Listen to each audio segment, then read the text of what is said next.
আসসালামু আলাইকুম। দেশ এবং দেশের বাইরে থেকে যারা দেখছেন সবাইকে জানাচ্ছি ধন্যবাদ। মেরুদণ্ড সমস্যা, ঘাড় এবং কোমর যাদের সমস্যা রয়েছে তারা কিন্তু ফিজিক্যাল এক্সারসাইজের মাধ্যমে এই মেরুদণ্ড সমস্যা থেকে ঘরে বসেই সমাধান করতে পারেন। চাইলে আমার সঙ্গে যোগাযোগ করতে পারেন। যদি আপনাদের হাতে সময় থাকে তাহলে পুরো ভিডিওটি দেখবেন, আর যদি সময় না থাকে, যদি একটু ভিডিও দেখিয়ে চলে যেতে হয়, তাহলে আমি বলবো আপনি এই ভিডিও থেকে এড়িয়ে চলুন। কারণ হচ্ছে পুরো ঘটনাটা না শুনলে আপনি হয়তোবা বুঝতে পারবেন না, তাই আমি বলছি আপনি সঙ্গে থাকবেন।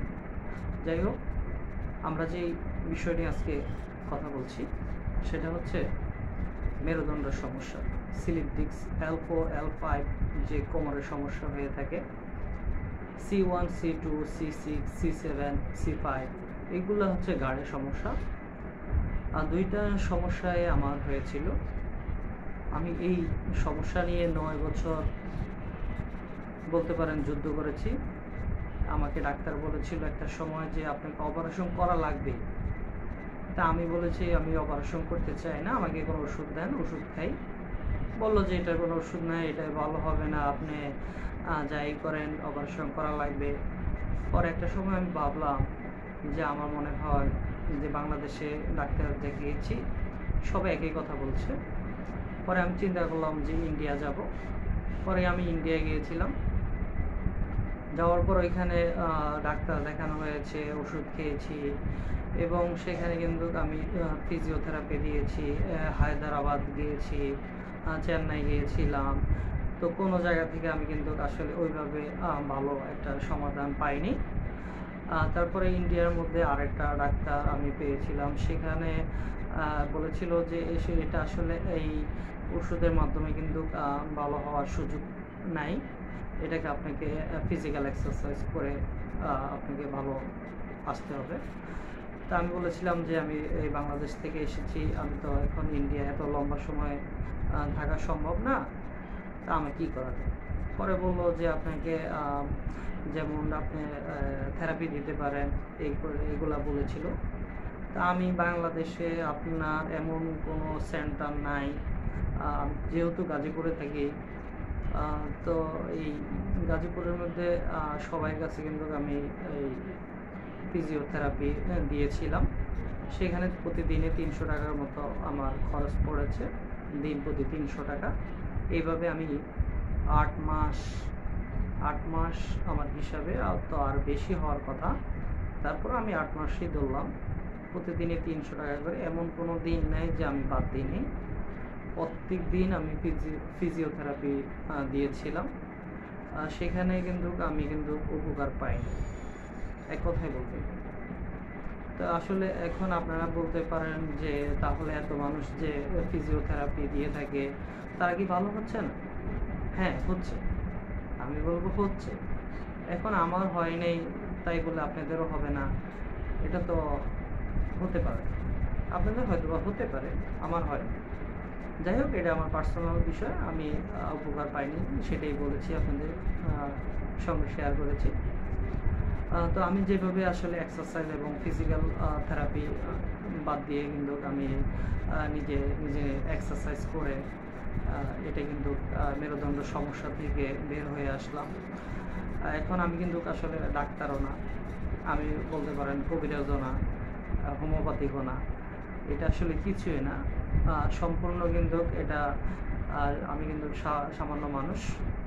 আমি এই সমস্যায় একটা সময় ভুগেছিলাম, যার জন্য আমি ঘুরতে আপনার দেশ এবং বিদেশে ঘোরার পরেও কিন্তু আমি এই সমাধানটা পাইনি। যার কারণে আমি একটা সময় সিদ্ধান্ত নিলাম যে আমি নিজে ব্যায়াম করব, নিজে ফিজিক্যাল যে এক্সারসাইজটা আছে সেটাই করব। আর ডাক্তার কাছে যাব না, ফিজিওথেরাপি দেব না, ওষুধও খাবো না। এই ধরনের একটা আমি নিয়েছিলাম যে আমি এটাই করব। ওষুধ খেতে আমার আর ভালো লাগছে না, তাই আমার ওষুধ বাদ দিতে হবে। ফার্স্ট টাইম এটাই আমি একটা সিদ্ধান্ত নিয়েছি। সেই সিদ্ধান্ত থেকে আলহামদুলিল্লাহ আমি অনেক ভালো আছি এবং সুস্থ রয়েছি। আল্লাহর কাছে শুকরিয়া আদায় করছি। আপনারা চাইলে কিন্তু আমার সঙ্গে যোগাযোগ করতে পারেন। সেই ক্ষেত্রে কিন্তু আপনারা ফোন করবেন, আমার সঙ্গে কথা বলে সময় করে আসবেন। কারণ হচ্ছে আমার এটা আসলে না যে আমি একটা কাজ করি, সেই কাজের ফাঁকে যদি আপনাদেরকে সময় দিতে পারি, সেটা হচ্ছে একটা কথা। আর আমি তো ডাক্তারও না, আমি বলেছি আমি কবিরাজও না, হোমিওপ্যাথিকও না, এলোপ্যাথিকও না, কোনোটাই না। আমি স্বাভাবিক আপনাদের মতোই মানুষ।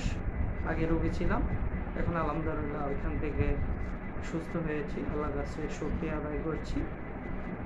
তো যেহেতু আপনাদেরকে এইভাবে আমি সময় দিব, সেই ক্ষেত্রে কিন্তু আসলে কিছু আপনাদের কাছ থেকে আমি টাকা নিতে পারি। যদি আপনাদের অনেকেরই বলবেন যে হ্যাঁ আপনি তো ডাক্তার না, আপনি তো কবিরাজ না, আপনি কেন টাকা নেবেন? তো আসলে আমি আপনাদেরকে সময় দিব এবং সঠিক যে ফিজিক্যাল এক্সারসাইজটা করবেন সেটা আপনাদেরকে বলে দেব। এই জিনিসটা শিখতে জানতে আমার 9 বছরের মতো সময় লেগেছে। আজকে আলহামদুলিল্লাহ আমি ভালো রয়েছি, তাই চাচ্ছি আপনারা ভালো থাকুন। অপারেশন না করে, ওষুধ না খেয়ে যদি ভালো থাকতে পারেন তাহলে আলহামদুলিল্লাহ। যদি আপনাদের ভালো লেগে থাকে তাহলে আমাদেরকে ফোন করবেন বা আমাকে ফোন করবেন। আর যদি ভালো না লেগে থাকে তাহলে ফোন করার কোনোই দরকার নাই। যাই হোক, আমি এই 9 বছরে এমআরআই করেছিলাম 13 বার। 13 বার এমআরআই করেছি।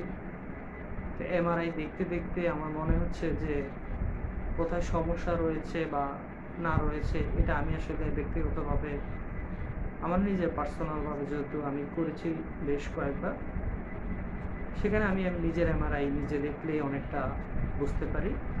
যদিও ডাক্তারের মতো বুঝতে পারি না, কিছুটা অন্তত বুঝতে পারি। তো দেশ এবং দেশের বাইরে থেকে যারা দেখছেন, হয়তোবা আপনাদের সমস্যা রয়েছে, সেই সমস্যা থেকে আপনারা বের হয়ে আসতে পারবেন ফিজিক্যাল এক্সারসাইজের মাধ্যমে। সবাই ভালো থাকবেন, সুস্থ থাকবেন। খোদা হাফেজ।